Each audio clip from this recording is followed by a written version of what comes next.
Hi! Alam mo ba, ang maling paglink ng email ay nagdudulot ng hacking at phishing? Bago mo i-connect ang yung personal na email, panoorin mo ito. Unang step, mag-open ka ng Gmail account mo. Then sa right side, click mo lang yung picture, then manage your Google account. Pagkatapos, sa taas, makikita mo yung security.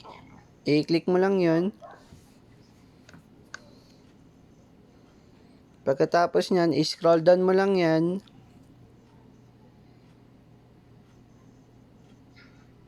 Tapos makikita mo na yung dark web report. Sa baba nun may see results. Click mo lang yun.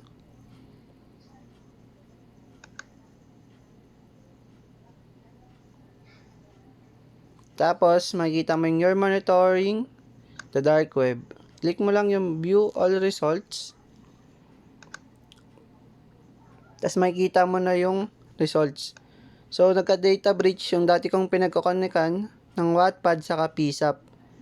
Kaya ang advice ko sa inyo, huwag niyo i-connect yung mga personal account nyo. Gamitin niyo na lang yung dummy account nyo. Kasi makukuha nila yung information once na nag-data breach yung mga pinag-connectan nyo. Yun lang, thank you.